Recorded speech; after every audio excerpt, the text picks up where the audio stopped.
Pagmakabansa, patriotism, kahit anong paman gamitin mo, pareho lang sila. Ito ay pagmahal sa sariling bansa. Well, napaka-importante sa ating ang pagmakabansa na ginawa pang subject ng DepEd sa, elementary hanggang dito pa sa high school. Ipinupurol agad sa ating mga maliit na kokote na mahalin natin ang ating bansa. Which, tama naman. So, ano ba ang nararamdaman nyo kapag kumakanta kayo ng Lupang Hinirang at nakatitig lang kayo sa bandila? Siguro naman para kayong matching na nationalista. At red horse talaga ang dugo nyo. Feeling Pilipino pa. Kagaya nito. At ito.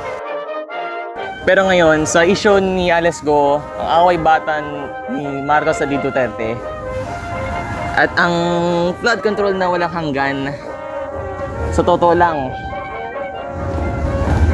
hirap talaga mahalin ng bansa ngayon. Hi, so anong name niyo po? Jasmine po.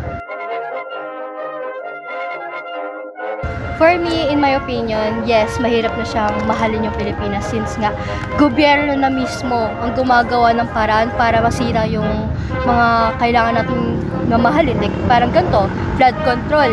Marami na po yung mga nasasalita, marami na din yung naapektuhan dahil sa kagagawa ng gobyerno. Kaya talagang napakahirap ngayon na mahalin yung Pilipinas. Simula tayo sa flood control. Nangyari dyan. Bilyon or kaya trilyon ang binigay ng gobyerno na galing pa sa taong bayan na basta ewan ko na lang. British accent classes siguro. Happy, yes. Luxury vehicles, luxury bag, mga privilege daw sila or kaya'y posh sa mga taga-Britanya. Away naman ng Marcos sa Duterte. Yan, by unity pa kayo dyan. Ano nang napala. Yung ate pa, may sama ng pa kay Junior. Nagko-cocaine daw pa yan kasi. Mga political dynasty rin ang kalaban natin. Biruin mo, pwede ka mabuto ng taong bayan even kung ang kwalifikasyon mo lang ay maging anak ng isang political family. Ika nga ni Jose Rizal na ang tunay na pagmamahal sa bayan ay nasa gawa, hindi sa salita. Sabi rin ni Rizal na ang kabataan ay pag-asa ng bayan. ganun ba? So, kung ganun, bakit kaya sa Facebook may mga matatanda na nambubuli sa mga aktivista ngayon, mga kabataan at katulad namin? Gusto lang nila ng pagbabago dito sa bansa. Sige, kalimutan muna natin mga yan. Totoo pa ba ang kasabihin ni Rizal? For me, oo. Since nga, in PUP students, marami na ang lumalaban patungkol dun sa gobyerno since marami na nag-rally patungkol sa mga dapat na asikasuhin ng gobyerno. Kasi nga, ang gobyerno nga ay hindi nga nila nagagawa ng tama na dapat tama. Katulad na lang ng flood control na dapat nilang asikasuhin para maiwasan yung mga naapektuhan at nasasalita.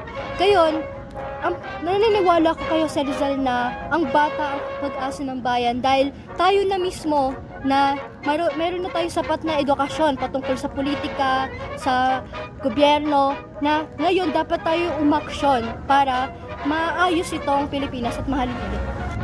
Oo naman eh. Tayo naman ang pag-asa ng bayan. Pero ang problema lang dito ngayon ay yung namamahala. Yung ating matatandang ewan na lang.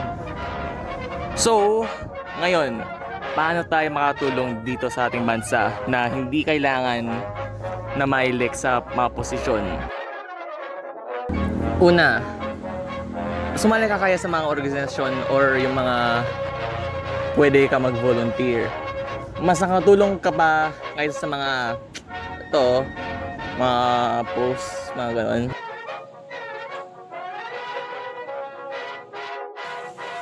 Pangalawa, itong tungkol naman sa to. About tungkol dito, wag pala natin ibabuyin yung ating bandila. Wag natin i-edit kasabay si Sofia ng Katsay. Not only na disrespectful pa yun, illegal yun ayon sa ating batas. Tatlo, isuporta natin mga produkto galing dito sa Pilipinas. Sa panahon ng Made in China, pambihira na ang mga Made in the Philippines. Halimbawa, mga gitara na galing sa LG at sa D&D. Made in the Philippines. Made in the Philippines. Siya, made in China. At siya, made in Britain. Okay na yun.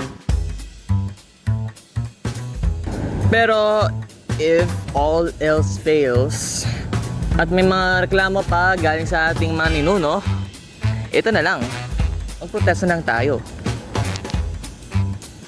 Para sa demokrasya, para sa tao. Yung buhatog. Maretag ba tayo dito? Yung buhatog. Baka. Punto. Yung pagkain. 6-7. Punto. Yung buhatog. 6-7. Yung buhatog. Galing na.